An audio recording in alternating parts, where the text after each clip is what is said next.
एक गांव में एक किसान रहता था जिसका नाम रामू था। उसके घर के बाहर ही उसका एक छोटा सा खेत था। उसका पूरा परिवार उसके साथ खेत में काम करने में मदद किया करता था। रामू के बच्चे सब्जियों को पानी भी दे दिया करते थे।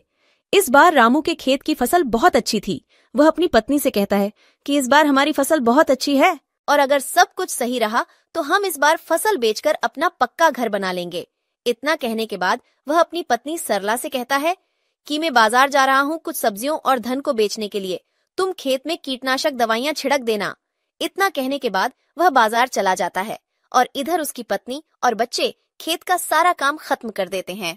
जब रामू बाजार से वापस आता है तो वह बहुत खुश होता है और अपनी पत्नी से कहता है कि हमारी सब्जियां उच्च गुणवत्ता वाली है, हमें इस बार बाजार में बहुत अच्छे दाम मिलेंगे। बाजार में जल्दी से सब्जियां तोड़कर बेचनी होगी। यह सुनकर उसकी पत्नी ने कहा, ठीक है, हम कल ही सारी सब्जियां तोड़कर बाजार में बेचने के लिए तैयार कर देंगे। इतना कहने के बाद वह अपने परिवार के साथ खुशी खुशी सो जाते हैं। लेकिन रात में अचानक बारिश होने लगती है। बारिश होने की वजह से रामू बहुत दुखी होता है और वह अपनी पत्नी को उठाता है और कहता है, सरला, ये देखो कितनी तेज बारिश हो रही है। इससे सरला भी बहुत दुखी हो जाती है और वह कहती है, हे भगवान, हमारी फसल का क्या होगा। दोनों पति पत्नी भगवान से बारिश बंद होने के लिए प्रार्थना करने लगे, लेकिन बारिश रुकने का नाम ही नहीं ले रही थी। यहाँ तक कि कुछ देर बाद ओले भी पड़ने लगे। पूरे खेत में बारिश का पानी भर गया। इससे वह दोनों बहुत परेशान थे। रामू ने कहा, सरला, बारिश का पानी बढ़ता जा रहा है, धीरे धीरे यह पानी हमारे घर में भी भरने लगेगा और हवा की वजह से हमारे घर का छप्पर भी टूटने लगा है। दोनों बहुत परेशान थे। किसी को कुछ समझ नहीं आ रहा था कि ऐसी परेशानी में उन्हें क्या करना चाहिए।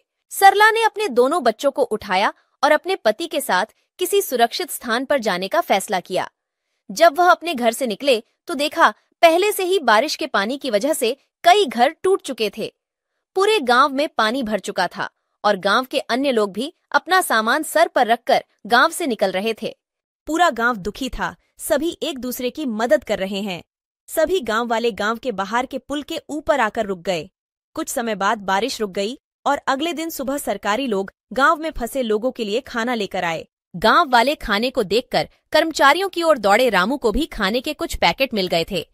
रामू ने वह खाने के पैकेट अपने बच्चों को खिला दिए और दोनों पति पत्नी भूखे रहे। अब गांव वालों को कुछ राहत सी महसूस होने लगी। अब उन्हें पूरी उम्मीद थी कि वह अब अपने गांव में लौट जाएंगे। लेकिन तभी थोड़ी देर बाद फिर से बारिश होना शुरू हो गई। इस बार बारिश बहुत देर से लगातार पड़ रही थी। पानी बढ़ता जा रहा था, जिसकी वजह से गांव में राहतकर्ता भी खाना लेकर नहीं आए थे। इस रामू ने कहा कि इस बार हमारे गांव में सरकारी गाड़ियां खाना लेकर नहीं आएगी। मैं खाना लेने के लिए गांव से बाहर जाता है। कुछ देर बाद रामू खाना लेकर सरला और बच्चों के पास पहुंचा, लेकिन रामू के शरीर पर बहुत चोट के निशान बने हुए थे, जिन्हें देखकर सरला घबराते हुए बोली, यह सब कैसे हुआ। इस पर रामू ने कहा कि पास वाले गांव में सरकार मुफ्त में खाना बांट रही थी, जिसकी वजह से वहां पर बहुत भीड़ थी।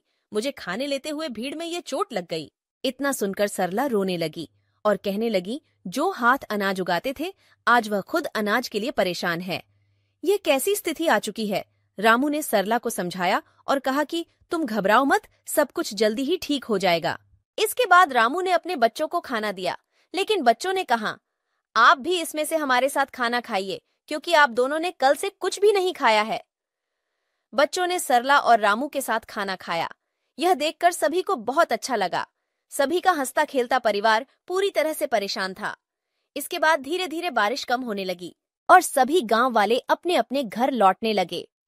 जब रामू अपने परिवार के साथ घर पहुंचा तो देखा रामू का पूरा घर उनका टूट चुका था। इस पर सरला बहुत ज्यादा दुखी थी। रामू ने कहा कि हम घर फिर से बना लेंगे। सरला ने कहा, और खाने के लिए कहाँ से लाएंगे। बच्चों ने कहा कि अभी भी कुछ सब्जियां खेत में बची हुई है, हम उनको तोड़कर ले आते हैं। बच्चे सब्जियां तोड़ने में लग जाते हैं। रामू और सरला अपने घर को फिर से बनाने में लग जाते हैं। तभी उनके एक व्यक्ति अपने घर की ओर आता हुआ दिखाई देता है। वह बोलता है कि मैं सरकार की तरफ से आया हूँ, मुझे यह देखना कि आपका इस बारिश की आपदा में कितना नुकसान हुआ है, क्योंकि सरकार आपको आपके नुकसान का पूरा मुआवजा देगी और आपको एक पक्का घर भी बनाकर देगी। ऐसा सुनने के बाद सरला को बहुत अच्छा लगा। रामू और सरला ने अपने बारे में सारी इन्फॉर्मेशन उस सरकारी व्यक्ति को दे दी। वह सारी जानकारी लेने के बाद वहां से चला गया और कुछ सरकारी कर्मचारी गांव में राशन देने के लिए आए। राशन लेने के बाद रामू और गांव वालों ने उन कर्मचारियों को बहुत बहुत धन्यवाद दिया। कर्मचारियों ने कहा, आप एक किसान हैं जो कि पूरे देश के लिए अनाज उगाते हैं, आपकी मदद करना हमारा कर्तव्य है। इतना कहने के बाद वह गांव से चले गए। इसके कुछ दिन बाद रामू के गांव में सरकार की बहुत सारी गाड़ियां आईं और जिन लोगों के भी बारिश की वजह से घर टूटे थे, उन सभी लोगों को मजबूत और पक्के घर बनाकर दिए गए। आज सरला की आंखों में खुशी के आंसू थे। इस पर सरला ने कहा कि हे भगवान, मैं अनजाने में आपको बहुत कुछ बुरा भला कहा, मुझे इसके लिए माफ कर देना। भगवान को धन्यवाद कहते हुए वह बहुत खुश हुई। रामू के परिवार को अंत में पक्का मकान भी मिल गया और आर्थिक मदद भी मिल गई। इसके बाद उन्होंने फिर से फसल उगाई। हालांकि बारिश का कहर रामू और पूरे गांव वालों पर बहुत वर्षा, लेकिन अंत में सब कुछ ठीक हो गया और सभी गांव वाले बहुत खुश थे। मॉरल ऑफ द स्टोरी, इस कहानी से हमें यह शिक्षा मिलती है कि जब अमीर लोग अपने पक्के घरों में बारिश का आनंद लेते हैं, वही एक गरीब किसान अपने खेतों को बचाने के लिए भगवान से प्रार्थना करता है।